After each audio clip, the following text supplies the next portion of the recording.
안녕하세요. 사연 읽어주는 남녀입니다. 오늘도 와주셔서 감사드리며 그럼 오늘의 사연 바로 소개해드리겠습니다. 오늘 들려드리는 얘기는 길지 않은 인생이지만 제 인생에 겪은 일 중 가장 황당한 일이라고 할 수 있을 거예요. 그리고 아직도 마음이 완전히 정리되지는 않은 상태고요. 여러분들과 사연을 나누면서 위로가 될 것이라고 생각해서 용기를 내어 사연을 보내게 되었답니다. 우선 저는 30대 여성이고 우리 부모님께는 무남 동료였죠. 부모님께서는 정말 귀하디 귀하게 저를 키워주셨답니다. 아주 부유하지는 않았지만 부족함이 없는 성장기였어요. 대학을 졸업하고 회사 생활을 몇 년 했죠. 그런데 회사 생활이라고 하는 게 정말 아래 위 눈치를 모두 보아야 하는 어려운 것이더군요. 아래 위에 끼어서 치인다고 해야 할까요? 어쨌든 저처럼 자유롭게 자란 사람에게 회사원이라는 생활은 어렵기만 한 것이었답니다. 우선 새벽같이 일어나서 출근하는 일부터가 제게는 스트레스더라고요. 현진아, 얼른 일어나. 오늘 학교 또 늦을래? 너 어제 늦었다고 반성문 썼다면서 얼른 일어나지 못해? 학교 다닐 때도 아침마다 엄마와 저는 한바탕 전쟁을 벌이곤 했죠. 저는 어릴 때부터도 아침잠이 많았어요. 학교 다니는 내내 아침에 일어나서 등교하는 일은 제게 버거운 일이었답니다. 대학에 가서 제일 기뻤던 일이 뭔 줄 아세요? 조금 마음에 안 드는 과목이더라도 오후 시간 늦게 제 마음대로 수강 신청을 할 수 있다는 점, 바로 그 점이었답니다. 대학교를 졸업하고 한 회사에 입사하게 되었죠. 아침마다 새벽같이 일어나서 회사로 출근하는 일 정말 힘에 부치더군요. 뭔가 주로 오후 시간에 할 수 있는 일을 찾아야 했어요. 그러다가 찾은 일이 바로 카페를 열어 사업을 하는 일이었답니다. 그런데 이 일을 시작하려면 돈이 많이 들잖아요. 그게 또 문제더군요. 저는 원래 학교 도서관보다도 조용한 커피 전문점 구석에서 노트북 컴퓨터와 태블릿 PC를 펼쳐놓고 공부하는 것을 더 즐겼답니다. 커피도 참 좋아했어요. 남들은 몇 잔만 마셔도 잠이 오지 않는다고 하는데 저는 하루 종일 물처럼 마셔대도 잠이 오지 않는 일은 없었답니다. 그런데 무슨 짓을 해도 아침에 일어나는 일은 정말 힘들었어요. 그래서 오후에 시작하고 밤 늦게까지 일하면 되는 일, 그리고 제가 좋아하는 커피와 관련된 카페 사업을 해보고 싶었죠. 아빠, 나 카페 하나 해보면 진짜 잘할 것 같고요. 딱 내 적성인데. 우리 집에 카페 열어줄 만한 돈은 없죠? 어느 날 그냥 지나가는 말로 아버지께 이런 말을 했답니다. 사업 계획서 써가지고 오너라. 장소도 제대로 물색하고 상권 분석 정확하게 해가지고 오고. 어머나, 우리 아빠가 정말 저에게 카페를 차려주시려고 그러시는 것일까요? 어쨌든 아빠가 농담을 하시는 것 같지는 않았어요. 저는 열심히 괜찮은 장소를 물색했고 근처에 카페 하나가 매물로 나와 있다는 것을 알 수 있었어요. 상권 분석과 매출 분석에 들어갔어요. 정말 열심히 준비했답니다. 학교 다니면서 공부를 이만큼 했다면 아마 판검사는 쉽게 되었을 거예요. 솔직히 열심히 하긴 했지만 반신반의하기도 했습니다. 우리 집에 그렇게 큰 돈이 있을 거라고는 생각하지 않았기 때문이었죠. 그런데 아빠는 제 계획서를 면밀하게 검토해 보시고는 어느새 가게에 가서 계약할 준비를 하라는 것이었어요. 아빠가 어떻게든 재원은 마련했다고 하시면서요. 정말 뛸 듯이 기쁘면서도 혹시 저를 위해서 어디서 빚이라도 얻으신 건 아닐까 걱정도 많이 되었답니다. 어쨌든 그렇게 해서 저는 원하는 장소에 원하는 매물을 손에 넣게 되었어요. 그렇게 회사에 적응하지 못하는 저에게 부모님은 제가 가장 좋아하고 적성에 맞는 일을 할 수 있도록 지원도 아끼지 않으셨죠. 아담하지만 고급스럽고 세련된 분위기의 카페를 오픈하게 되었어요. 카페를 운영하는 일은 제게 정말 즐거움이었답니다. 크지 않은 규모의 카페였기에 종업원 2사람 정도를 두고 일을 시작했어요.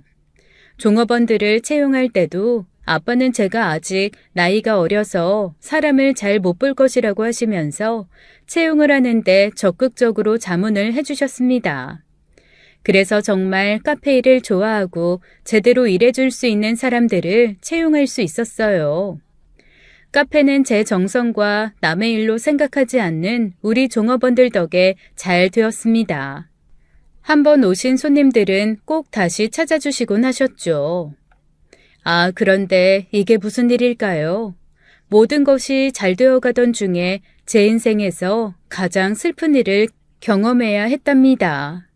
그것은 바로 제 세상의 전부였던 부모님을 예기치 않은 사고로 잃게 된 것이었어요. 강현진 씨 되십니까? 여기 경찰인데요. 강도열 씨가 아버님 되시고 공숙경 씨가 어머님 되시나요?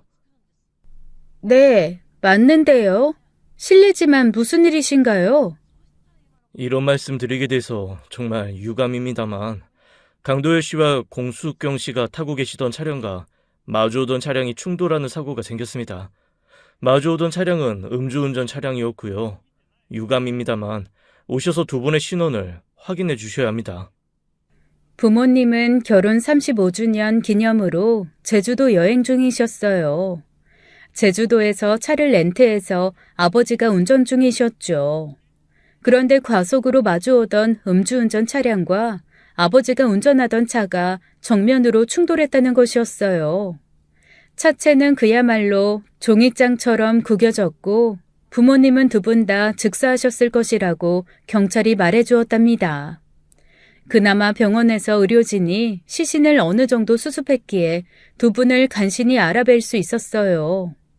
너무나도 많이 다치신 모습에 부모님의 시신을 확인하자마자 저는 그만 실신하고 말았죠.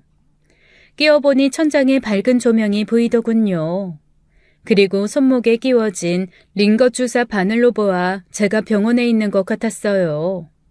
카페 종업원들이 저를 걱정스러운 눈으로 내려다보고 있더군요. 사장님, 이제 정신이 좀 드세요. 이틀을 못 깨어나고 계셨어요. 어떻게 이런 일이 다... 종업원도 기가 막힌지 눈물을 훔쳐내더군요.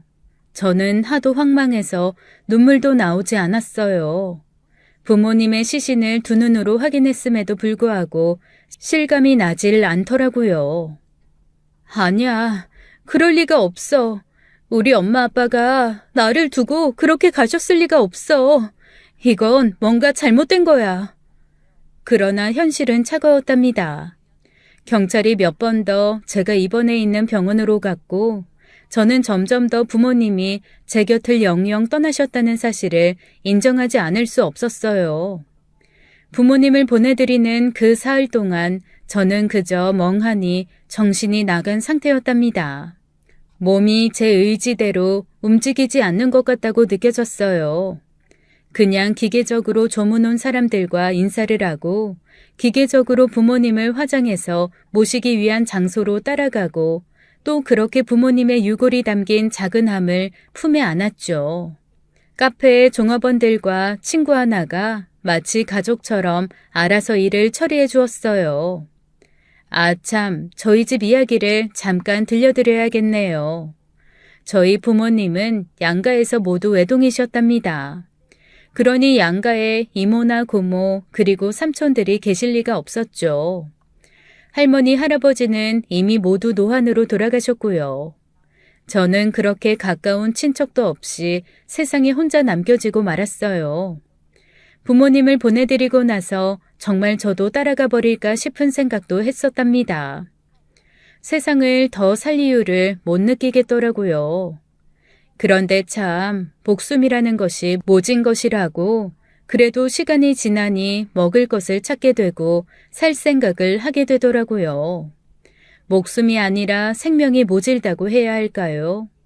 아무튼 저는 그렇게 마치 어항에서 튕겨나온 한 마리 물고기처럼 세상에서 혼자 힘들게 목숨을 유지하는 상태로 몇 년을 살았어요. 남보기야 평범했을지 모르지만 제 가슴은 그냥 뻥 뚫린 공허와 같았답니다. 그런데 어느 날 품위가 있어 보이는 한 중년 남성분이 카페로 저를 찾아오셨어요. 강현진 씨 되시죠? 저는 돌아가신 강도열 씨의 변호사 되는 사람이에요. 강도열 씨가 남기신 유언을 집행하고자 찾아왔습니다. 아버지의 함자를 듣자마자 저는 다시 눈물이 솟았답니다. 낯선 사람 앞에서 어느 정도 눈물을 흘리고 나서야 비로소 그 중년 신사분에게 자리를 권할 수 있었어요. 그분은 정중하게 유감을 표명하고는 법에 따라 완전하게 공증되어 있는 아버지의 유언 내용을 제게 알려주었어요. 그 중년 신사가 제게 알려준 내용을 듣고 저는 고개를 갸웃할 수밖에 없었답니다. 제가 전혀 모르고 있었던 꽤 큰 금액의 유산을 아버지가 제게 남기신 것이었어요. 현금으로 10억이 넘게 예금이 되어 있었고 서울의 4층짜리 상가 건물까지 제 앞으로 남기신 내용이었죠. 생각지도 않은 재산이 생겼지만 저는 조금도 기쁘지 않았어요. 오히려 저 혼자만 이 세상에 남기고 떨어지지 않는 발걸음을 저 세상으로 옮기셨을 두 분을 생각하니 또다시 오열이 터져나왔습니다. 그렇게 또 며칠을 알아누워 있었어요. 카페는 이제 완전히 자리가 잡혀서 제가 있으나 없으나 잘 돌아가고 있었습니다. 많은 재산을 물려받기는 했지만 카페를 그냥 방치할 수도 없었고 그러고 싶지도 않았답니다. 이 카페 역시 부모님이 제게 남기신 소중한 유산이었고 또 저희 카페를 잊지 않고 찾아주시는 손님들이 계셨죠. 부모님에 대한 생각을 조금이나마 잊기 위해서라도 카페 운영에 열심히 매달렸어요. 그렇게 슬픈 세월이 흘러가고 있었답니다. 우리 카페를 찾아주시는 손님들은 다양한 분들이셨어요. 종사하시는 직업도 다양했고 커피나 차 맛에 대한 기호도 다양했죠. 단골 손님의 기호는 저와 종업원들이 거의 모두 기억하고 있었어요. 그저 자리에 와서 앉으시면 그 손님이 무엇을 주문하실는지 알 정도로 정성스럽게 카페를 운영하면서 찾아주시는 손님들을 대하고 있었답니다. 그렇게 주로 단골 손님들을 중심으로 카페를 운영하면서 새로운 손님들이 생겼고 그분들이 다시 카페의 단골이 되어 주셨어요. 그 중에는 부모님이 돌아가시기 전부터 찾아주시던 분도 계셨고 그 이후에 새로 단골 손님이 되어주신 분들도 계셨죠. 새로 단골 손님이 되어주신 분 중에 한 분이 우리 카페의 커피 맛을 보시고는 다음부터 카페를 자주 찾아주시기 시작하셨어요. 커피에 대해서는 거의 학자라고 할 정도로 많이 아시는 분이셨죠. 특히 아프리카산의 약간 신맛이 나는 커피를 좋아하시는 그분은 저희 카페에서 그 커피를 가장 원래의 맛에 맞게 우려낸다고 만족하시더군요. 그 후 그 손님은 자주 저희 카페를 찾아주셨답니다. 혼자 찾아오셔서 기호에 맞는 커피를 갖다 드리면 독서에 심취하시면서 커피를 드시고 나는 분이었어요. 저 사장님, 실례지만 저와 대화하실 시간 좀 내주실 수 있을까요? 어느 날 그 손님이 제게 이렇게 청하셨죠. 개인적인 이야기를 할 것이 있다는 것이었어요. 제가 이 카페에 자주 오는 것은 물론 가장 제 입맛에 맞게 만들어주시는 커피 때문이기도 하지만 사장님 때문이기도 해요. 사장님, 싫지 않으시다면 조금씩 서로를 알아가는 시간을 갖는 거 어떨까요? 무슨 말씀이신지 저는 잘 이해가... 사장님이 아직 결혼 전이시라는 거 알고 있고 저 역시 결혼 전입니다. 우리 한번 진지하게 사귀어 보는 것이 어떨지 제안 드리는 거예요. 부디 뿌리치지는 말아주십시오. 아주 절실하게 드리는 말씀이니까요. 그 손님이 제게 일종의 프로포즈 같은 것을 하고 계신 것이었어요. 저는 우선 갑작스러운 제안에 당황했죠. 그러나 이상하게도 그 제안이 싫지만은 않았답니다. 늘 점잖은 그분은 커피와 독서에 깊이 심취한 온화한 매력을 풍기는 분이었어요. 그런 그분의 분위기가 저 역시 마음에 들었죠. 그래서 그 손님과 저는 어느새 사귀는 사이가 되어 있었답니다. 그때 제 나이가 34이고 그분의 나이가 36이었어요. 둘 다 홍기가 꽉 찬 나이였죠. 자연히 결혼을 전제로 사귀는 사이가 되었어요. 그렇게 1년여의 연애 끝에 저는 그분과 결혼을 하게 되었답니다.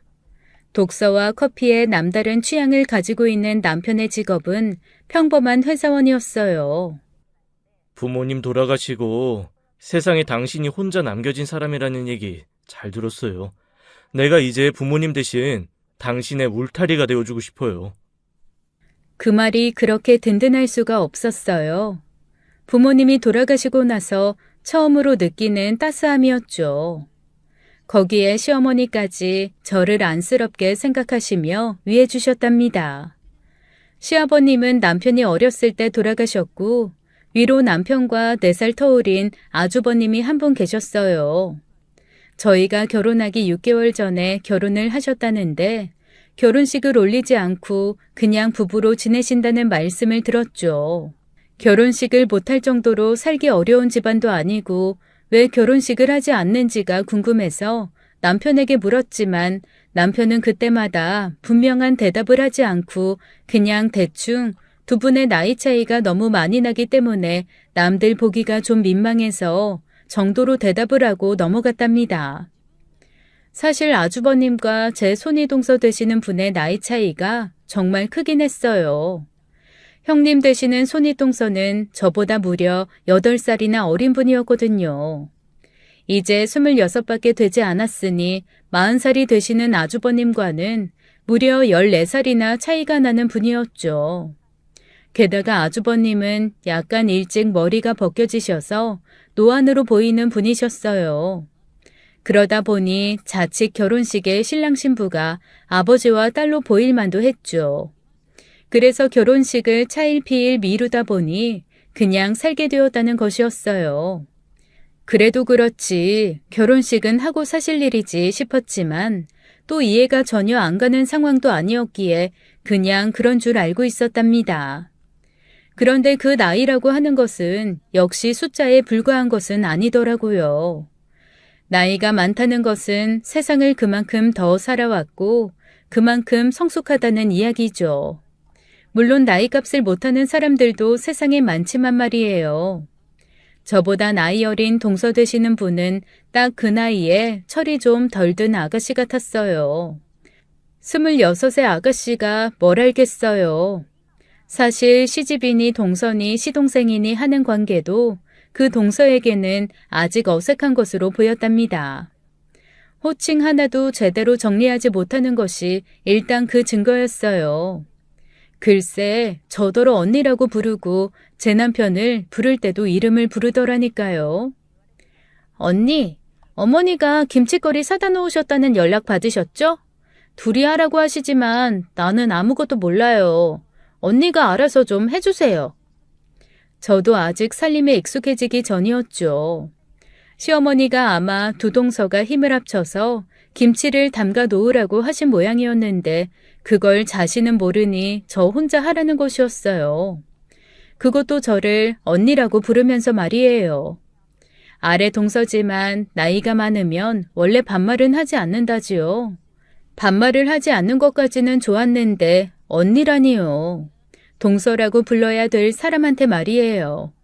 그리고 제 남편을 부를 때도 결혼한 시동생한테 붙이는 서방님이라는 호칭을 모르는 것 같았어요. 제 남편의 이름을 부르더라고요. 영진 씨라고요. 어머나, 영진 씨, 와 계셨네요. 언니는 어디 계세요? 아, 저쪽 부엌에 계시는구나. 저희 집에 반찬이 다 떨어져서요. 만들 줄은 모르고 조금 얻으러 왔어요. 호칭을 모르는 것도 그냥 참아주고 넘어가자 했죠. 조금씩 가르치다 보면 알게 되겠거니 하고요. 그런데 참 얌체같이 힘든 일에서는 언제나 쏙 빠지더라고요. 어김없이 그 어색한 언니라는 호칭을 쓰면서요. 자신은 모르니 언니가 알아서 해달라고 하면서 말이에요. 내일 차례라 오늘 저녁부터 준비해야 하는데 형님은 또 어디 계신지 깜깜무소식이네요. 계속 이러시니까 나도 짜증이 좀 나요. 이번엔 대놓고 직접 말을 해야겠어요. 당신이 좀 참아. 어쨌든 나이가 한참 어린 분이잖아. 나이 드시면서 아시게 되겠지. 그런데 남편의 그런 만류에도 불구하고 다음날 차례가 끝난 후 저는 커피 한잔 하자고 동서를 우리 카페로 데리고 갔답니다. 형님, 저나 형님이나 우리 집 며느리고 사실 순서로 따지자면 형님이 더 위시잖아요. 그런데 형님은 단 한 번도 맏며느리답게 주도적으로 집안일을 하신 적이 없으세요. 차례 제사 지내는 일만 해도 그래요. 어머, 언니, 내가 잘 몰라서 그런다니까요. 잘 알면 같이 하죠. 어떡해요. 언니가 화가 많이 나셨나 봐요. 난데없이 눈물바람이 불더라니까요. 저로서는 정말 당황할 수밖에 없었답니다. 종업원들이 다 보는 앞에서 제 앞에 앉은 사람이 울고 있으니 그것도 참 민망하더라고요. 저는 그날 형님을 달래서 그냥 돌려보내는 수밖에 없었어요. 그런데 얼마 되지 않아서 형님의 이 눈물은 바로 아주 정교하게 고안된 형님 고유의 핵폭탄급 무기라는 사실을 알 수 있었답니다. 유부녀가 어디 그렇게 짧은 치마를 입고 다녀. 어머니 보시면 한 걱정하실지도 모르겠네. 제발 좀 유부녀답게 조신하게 입고 다녀. 어머, 나는 내 친구들이 다 이렇게 입고 다니니까 그냥 아무것도 모르고 어떡해요. 지금 갈아입을 수도 없고. 시어머님의 걱정하시는 말에도 우리 남편이 조금만 비위 상하는 말을 해도 형님은 반드시 억지로인지 자연스럽게인지 눈물을 보이시더라고요. 그러면 야단치던 사람이 누구든지 간에 계속 야단칠 수가 있나요? 그냥 달래기 바쁠 수밖에요. 아유, 우리 형님을 정말 어떻게 해야 좋을까요? 거기다가 아주버님이 벌어들이시는 돈도 빤하고 시집이 그렇게 부유한 집안이 아닌데도 형님은 명품만을 선호하셨죠. 사치가 심한 사람이었어요. 형님네 집에는 늘 택배기사들이 드나들었고 주문한 물건들이 산처럼 쌓여 있었죠. 자상하신 어머님이 어느 날 저와 함께 아주버님 댁에 가보시고는 드디어 한마디 하시더라고요. 아가, 아무리 나이가 어리다고 해도 너는 엄연히 살림하는 주부고 우리 집안의 맏며느리다. 돈을 이렇게 함부로 써서야 되겠니?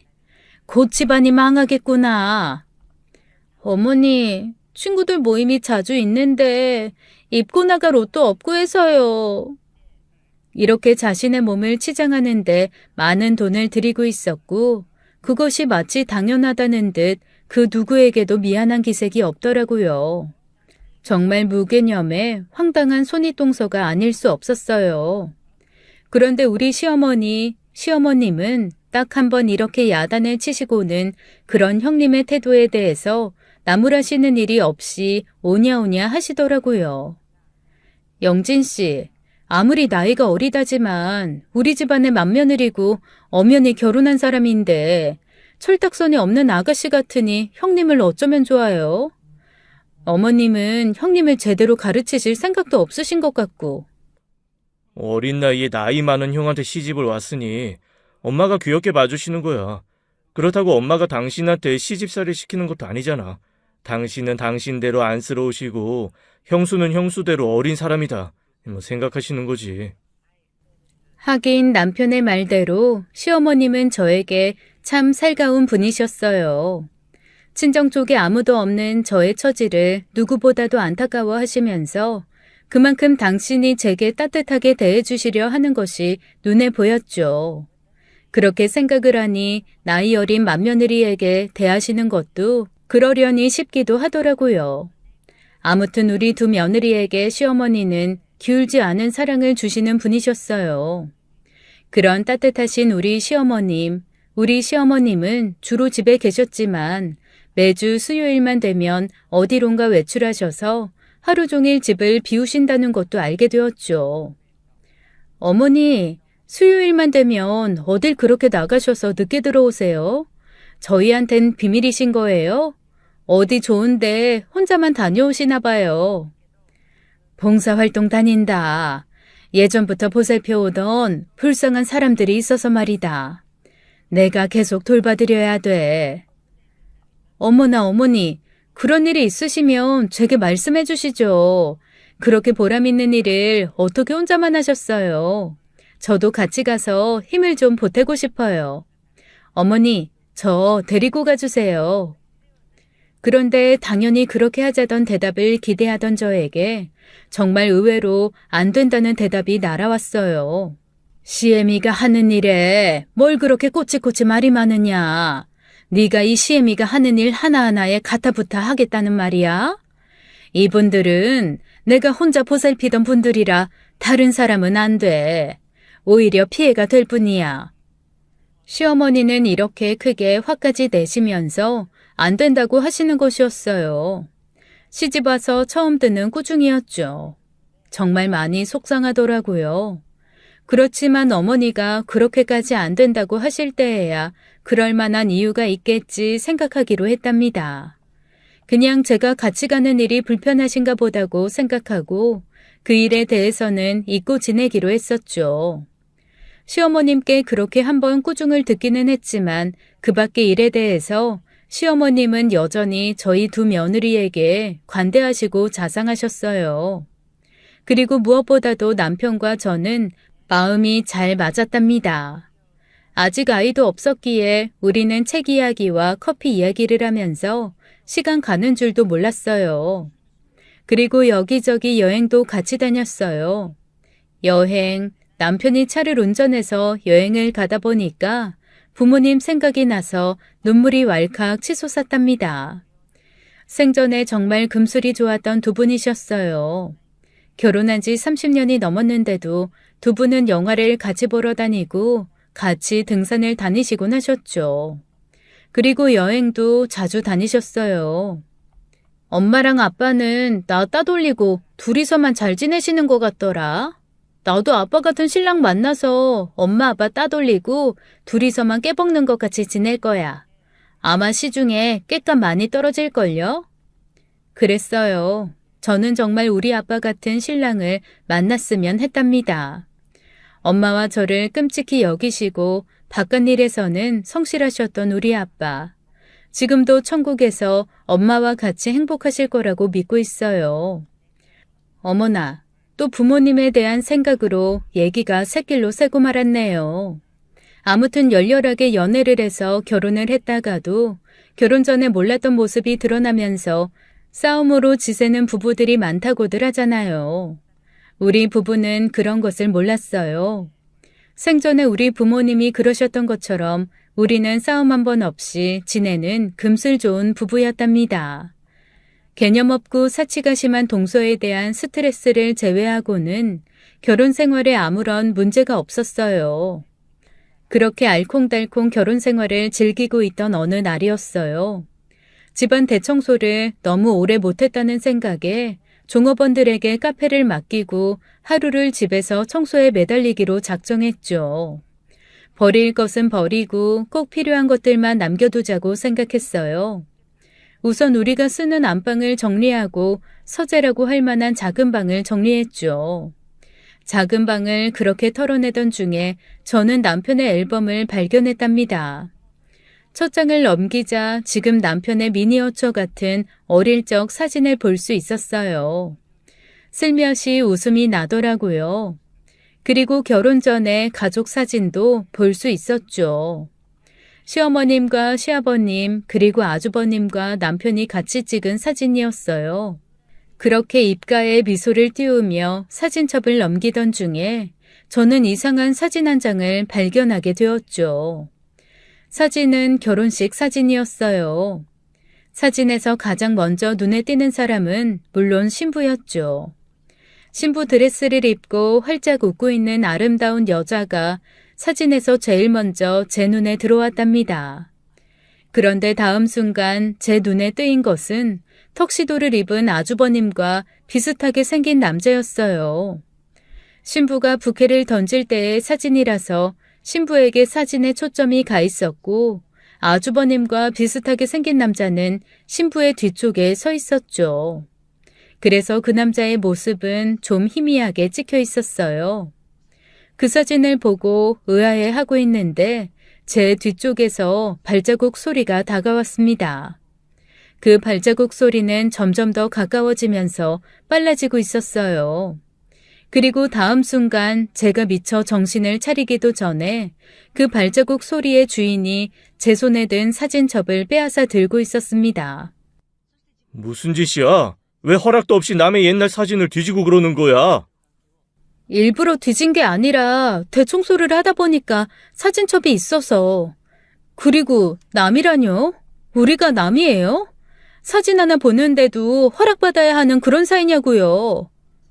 그런데 남편이 눈에 띄게 당황스러워 보이더라고요. 그런 남편의 모습이 참 이상하게 보였죠. 저는 놀란 가슴을 진정시키며 아주버님 같은 남자가 찍힌 그 사진이 무슨 사진인지를 남편에게 물어보았어요. 그런데 남편은 아무것도 아니라고 대답하는 것이었어요. 분명히 아주버님 결혼사진 같은데 왜 신부가 지금 동서가 아닌 거예요? 도대체 어떻게 된 거예요? 아무것도 아니라면 아닌 줄 알면 될 일이지. 웬 여자가 이렇게 따지고 드는 게 많아? 분명히 아무것도 아니라고 했잖아. 형 결혼사진 아니라고. 당신이 잘못 본 거라니까. 남편은 이렇게 버럭 화를 내면서 심지어 사진첩에서 그 사진을 빼내서 박박 찢어버리기까지 하더라고요. 그리고 웬 여자가 이렇게 따지고 드는 게 맞냐는 말에서는 정말 기가 막히더라고요. 그동안 남편과 저는 피차간에 서로에 대한 불만이 없었답니다. 그런데 남편은 마치 제가 평상시에도 이것저것 따지고 드는 것이 많은 그런 여자인 것처럼 말하고 있었어요. 결혼하면 배우자의 다른 측면이 보인다는 게 이런 것일까요? 저는 처음으로 제가 알던 남편과 다른 남편을 보게 되었습니다. 그렇게 화를 내는 모습도 이성을 잃은 모습도 처음이었어요. 질문에 그냥 조용히 대답을 해도 될 것인데 왜 그렇게 심하게 화를 냈는지 알다가도 모를 일이었어요. 처음으로 본 남편의 낯선 모습, 우리 부부는 결혼하고 처음으로 서로 등을 돌린 채 누워 각자 잠이 들었습니다. 남편의 낯선 모습을 보고 나니 괜스레 시집이 모두 낯설더군요. 남편이 낯선 것은 물론이고 다정하시던 어머니 그리고 아주버님, 동서까지 모두 다른 사람으로 보였어요. 바다를 평온하게 떠다니던 배에서 어떤 낯선 섬으로 혼자 쫓겨난 그런 기분이었죠. 카페 일을 마치고 집으로 돌아오면 미주알 고주알 카페에서 있었던 일을 남편에게 말해주고 나던 저였어요. 그런데 그런 대화도 별로 하고 싶지가 않더라고요. 그래서 남편과 저는 결혼 후 처음으로 냉전 상태에 접어들게 되었죠. 남편도 저의 눈치를 보면서도 굳이 그 냉전을 깨려고 노력하지 않았어요. 이전까지의 결혼 생활과는 다른 그런 생활이 얼마간 계속되었죠. 그러던 중 시어머님이 몸이 좀 불편하시다는 전가를 받게 되었어요. 많이 편찮으신 것은 아니신 것 같은데 수요일마다 다니시는 봉사활동도 좀 띄엄띄엄 가시는 것 같더라고요. 그러던 중 생신을 맞이하신 시어머니는 밖으로 나가시기보다는 집에서 음식을 해서 식구들끼리 한 끼 먹는 것으로 생신 잔치를 하자고 하셨어요. 그래서 저는 음식 준비를 돕기 위해서 일찍 준비해서 시댁으로 갔죠. 기대도 안 했지만 시댁에 도착해 보니 그 개념 없는 형님은 당연히 아직 안 와 있더군요. 제가 너무 일찍 도착하기도 했었고요. 그런데 어머님은 몸이 안 좋다고 하시면서도 또 어머님대로 장을 보러 나가셨더라고요. 어머님은 저더러 집에 먼저 들어가서 기다리라고 하셨어요. 어머님 말씀대로 시댁에 들어가서 혼자 준비해간 재료를 펼쳐놓고 어머님을 기다리고 있게 되었습니다. 그런데 거실에 있는 모두 같이 쓰는 화장실이 인테리어 공사 중이었기 때문에 저는 안방에 있는 화장실을 쓰게 되었어요. 그런데 안방 화장실에 가려고 안방에 들어서자 경대에 펼쳐져 있는 우편물 하나가 눈에 띄었습니다. 무슨 우편물인가 싶어서 그저 아무 생각 없이 한번 들여다보게 되었죠. 우편물은 바른터 요양원이라는 곳에서 날아온 것이었어요. 그런데 내용이 제가 보기에 영 이상하더라고요. 우편물의 내용은 요양원비가 많이 밀려 있으니 돈을 내라는 독촉장이었어요. 그리고 납입하지 않으면 이제는 법적 조치를 취하겠다는 것이었죠. 그런데 가족 중에 도대체 누가 요양원에 가 있는 것일까요? 가까운 친척 중에도 그런 사람이 있다는 이야기는 들어보지 못했기에 정말 의아할 수밖에 없었어요.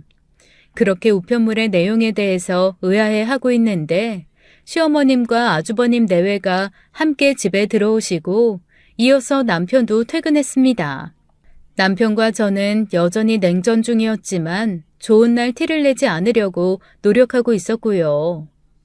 어머니, 제가 경대에서 보니까 요양병원에서 온 고지서가 있던데요. 우리 가족은 아닌 것 같고 가까운 친척 중에 누가 요양병원에 계신 거예요? 아, 그 우편물? 나도 보았지.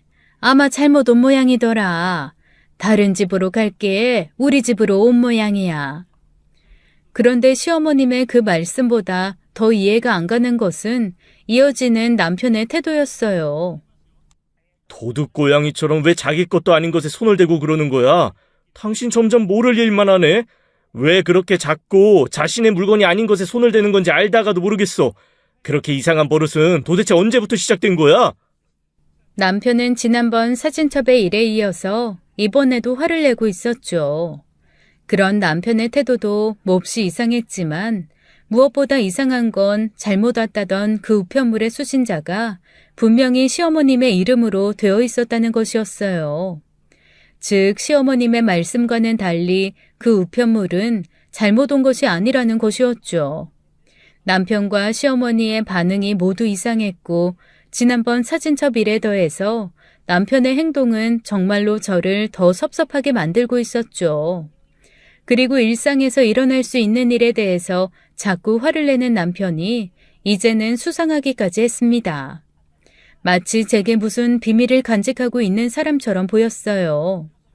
부부 사이에 비밀이 있어서야 되겠어요. 그런 것이라고는 없을 것이라고 생각했던 저는 벌써 2번이나 남편이 필요 이상으로 화를 내면서 무언가를 감추려고 하는 모습을 목격하고 말았던 것이었습니다. 다음 날 저는 그 우편물에서 얼핏 보고 외워두었던 그 요양원 전화번호로 전화를 해보았어요. 바른터 요양원이죠? 제가 그쪽에 찾아갈 일이 있어서 그러는데 위치가 어떻게 되나요? 그리고 양선자 씨라는 분 이름으로 계약해서 들어와 계시는 환자를 찾고 있는데요. 친척인데 문병차 가뵈려고 그래요. 여기 경기도 문산이에요.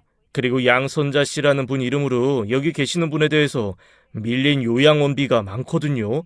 저희도 이제 법적 조치에 들어가야 하는데요. 친족 되시나요? 대리납부도 가능하십니다. 문산이라면 시댁이 있는 서울 중랑구 쪽에서는 정말 먼 곳이었어요. 2시간도 더 걸릴 거리였어요. 2시간이 아니라 이리저리 갈아타고 도착하려면 좋게 3시간은 걸릴 만한 거리에 있었죠. 그리고 시어머니 이름으로 계약을 해서 들어와 있는 환자가 있다는 것도 분명히 확인을 하게 된 것이었습니다. 제 고민과 시름이 깊어졌어요. 부모님이 그렇게 갑자기 돌아가시고 나서 처음으로 따뜻한 가족의 정을 느꼈던 남편이었고 친어머니처럼 자상하게 대해주신 시어머니셨어요. 그런데 그 2사람이 뭔지 모르게 제게 감추고 있는 일이 있고 더욱이 남편은 전혀 제가 알던 남편답지 않게 심하게 화를 내면서까지 감추고자 하는 일이 있다는 사실이 분명해 보였죠. 그런 고민을 어느 날 친구에게 털어놓게 되었어요. 어릴 때부터 친한 친구고 집안끼리도 잘 알아서 우리 부모님이 돌아가셨을 때 저와 거의 같이 상주 노릇을 해주었던 친구였죠. 나 큰 고민거리가 생겼어. 시집 식구들이랑 남편이 내가 알던 사람들이 아닌 것 같아. 나 어떡하면 좋으니 명희야? 분명히 뭔가를 나한테 얘기하지 않고 있는 것 같아. 그러면서 사진첩 일과 요양원 일에 대해서 그 친구에게 자세히 말을 해주었어요. 어머나, 정말 이상하다. 사진이야 찢어버렸다니까 어쩔 수가 없고, 그 요양원 위치 알아놨다고 했지? 같이 가줄 테니까 그 요양병원에 같이 한번 가보자. 아무래도 그게 좋을 것 같아. 며칠 후에 친구와 저는 그 요양병원으로 찾아갔어요. 그런데 또 알 수 없는 일이 한 가지 우리를 기다리고 있었습니다. 요양병원이라면 보통 거동을 하시기 어려운 어르신들이 계실 거라고 생각하잖아요. 그런데 우리의 예상은 완전히 빗나가고 말았습니다. 정말 의외로 젊은 여자가 시어머니의 이름으로 계약된 환자였답니다. 또 한 번 놀라지 않을 수가 없었어요. 그쪽 담당자들의 말을 들어보니 그 환자는 머리를 다쳐서 혼자서는 생활하기가 어려운 사람이라는 것이었죠. 그 젊은 여자는 멍한 눈으로 창밖만 바라보고 있었어요. 친구와 저는 담당자에게 이리저리 캐물어 보다가 이 여자가 매주 수요일마다 오는 할머니의 며느리라는 것을 알아낼 수 있었죠. 친구와 저는 정말 경악을 금치 못했답니다. 며느리라뇨.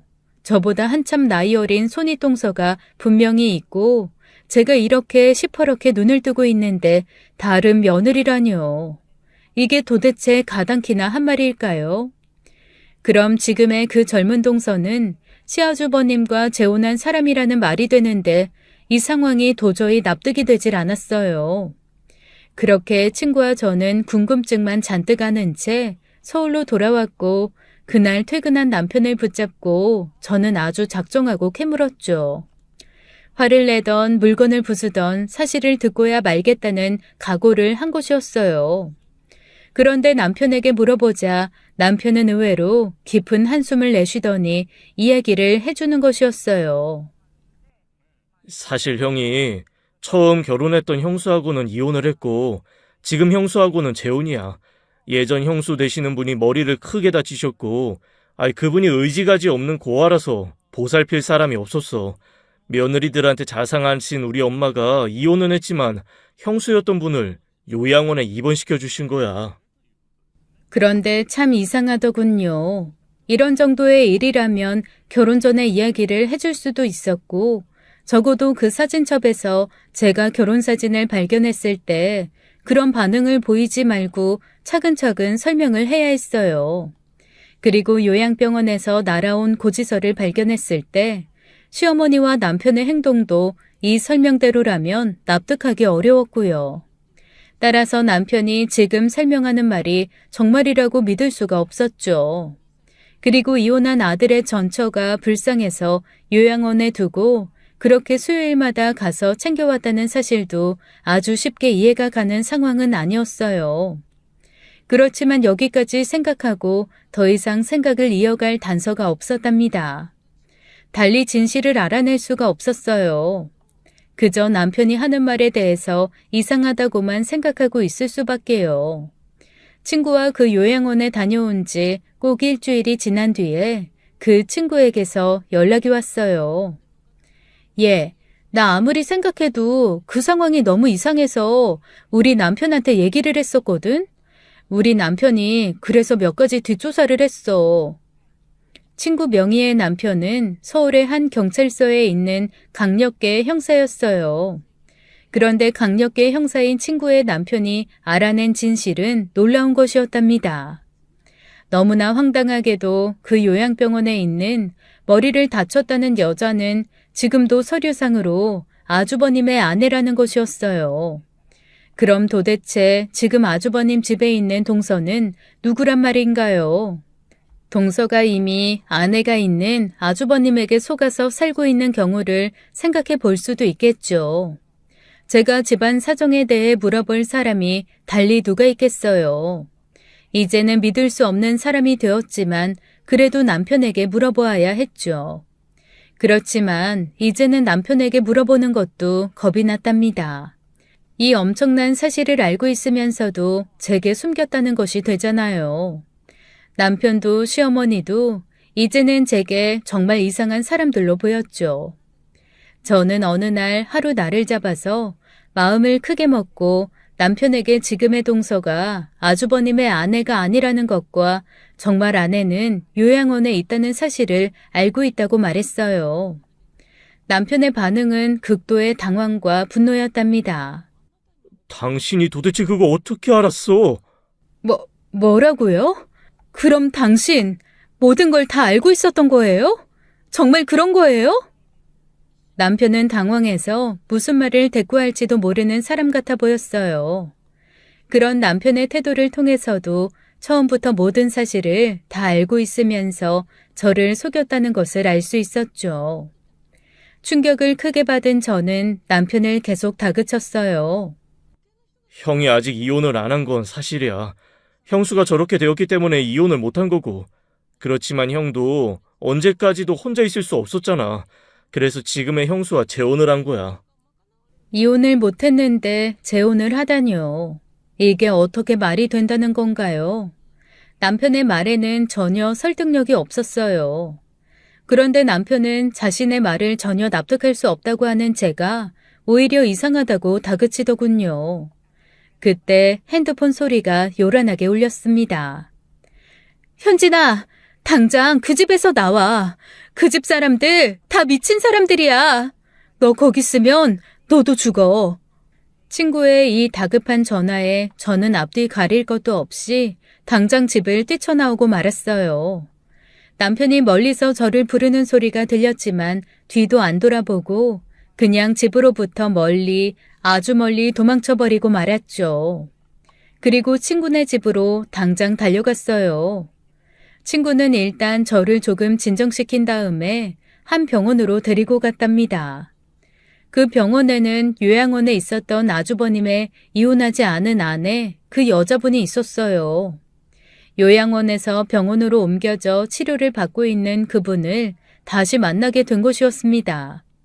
그곳에서 강력의 형사인 친구의 남편과 다른 형사가 그 여자분을 조사하고 있더군요.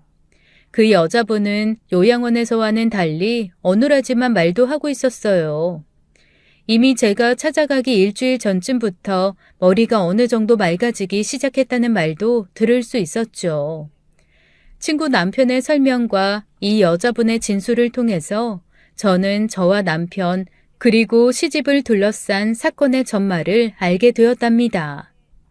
잘 들으십시오, 은진 씨. 이분이 이렇게 다치신 이유는 바로 아주버님 되시는 이분의 남편이 계단에서 일부러 밀어버렸기 때문이에요. 숨이 턱 막혀왔어요. 계단에서 사람을 밀었다면 그것은 죽으라고 민 것이겠죠. 이렇게 어마어마한 사건을 정말 아주버님이 벌인 것일까요? 저는 설명을 들으면서도 쉽게 믿을 수가 없었답니다. 친구의 남편은 설명을 계속했어요. 이분, 현진 씨의 진짜 동서 되시는 분의 부모님은 돌아가셨어요. 돌아가시면서 이분께 꽤나 큰 금액의 유산을 남기셨죠. 힘들게 진술을 하고 계시긴 하지만 분명하게 설명을 하시더군요. 계속되는 친구 남편의 설명은 이랬습니다. 아주버님이 사업자금으로 그 유산을 요구했다는 것이었죠. 그런데 그때 이미 아주버님은 지금 제가 동서로 알고 있는 그 젊은 여자와 바람이 난 상태였고, 그래서 그 사업자금 요구를 지금 이 진짜 동서 되시는 분이 거절했다고 하더군요.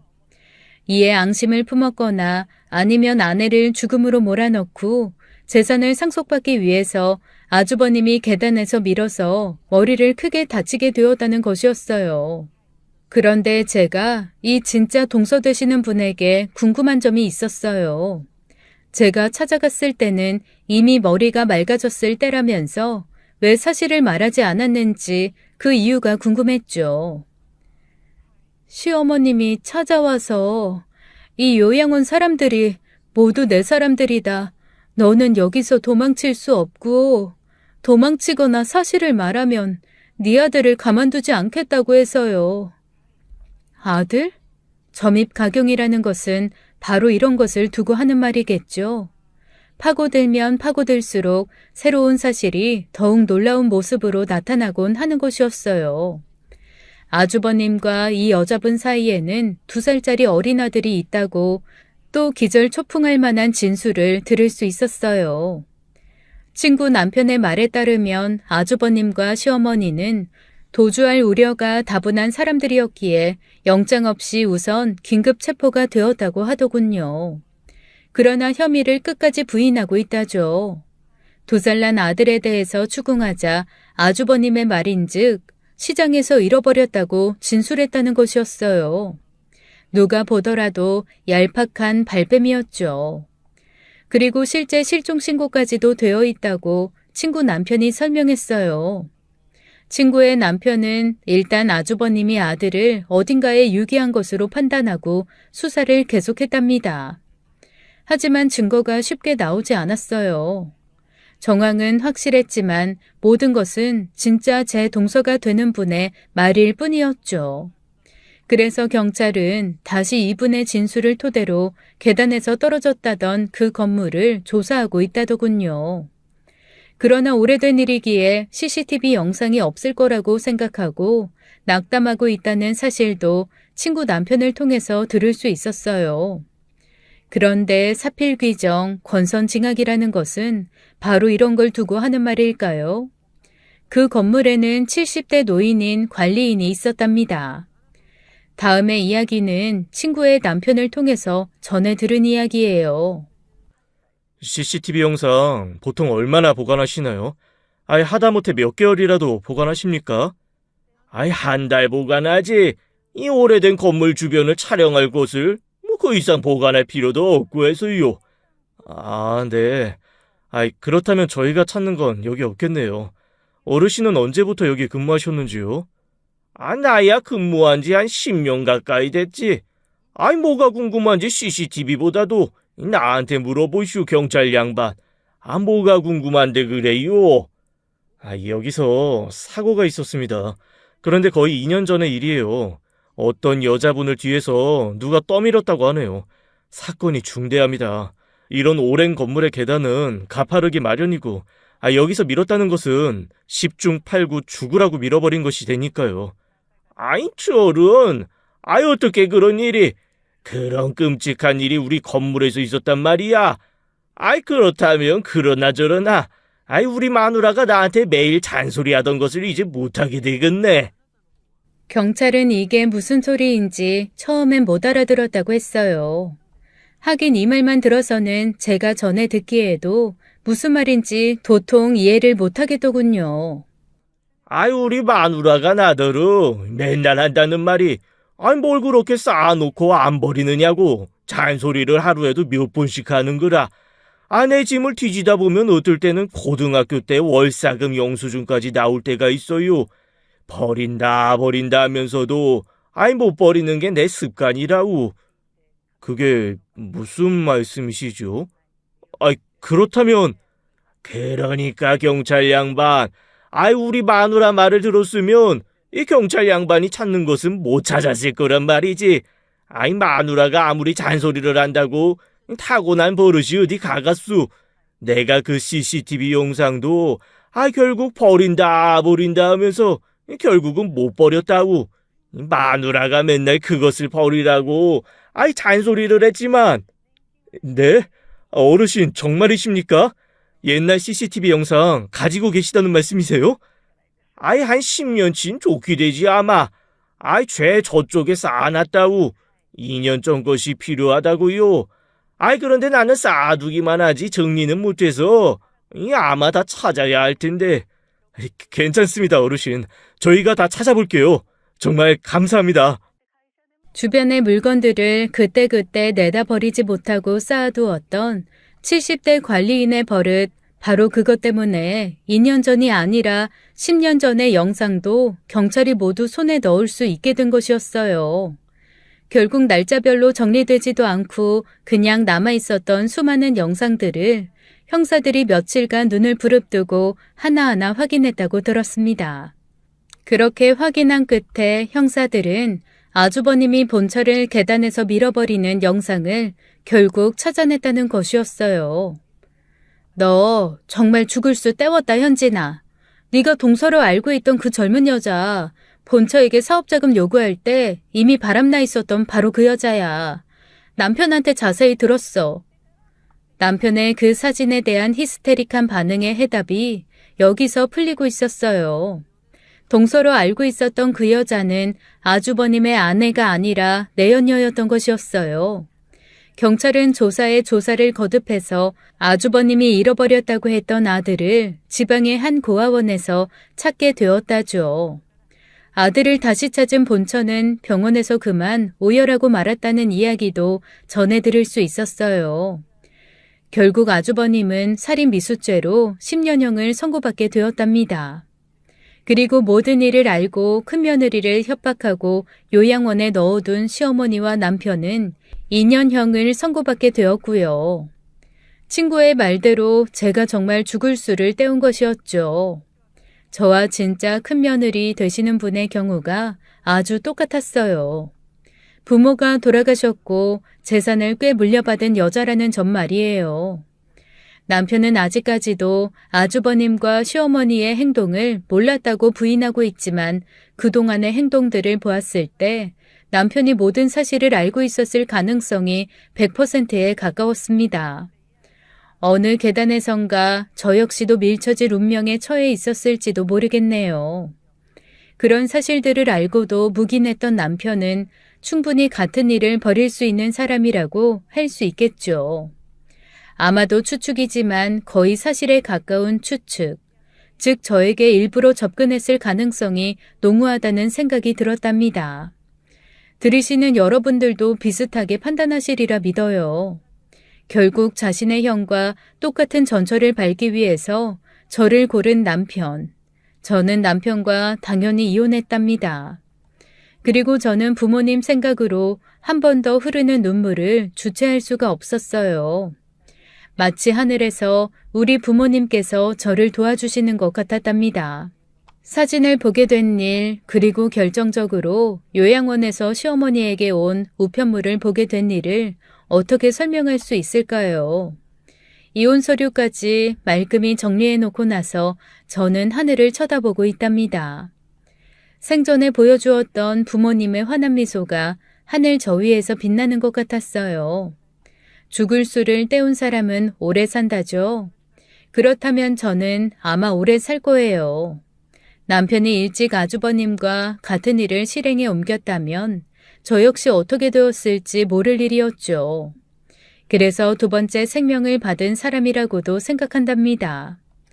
우리 부모님으로부터 받은 두 번째 생명, 이 세상과 인연을 다하고 부모님을 만나는 날까지 선하게 살려고 노력하고 있어요.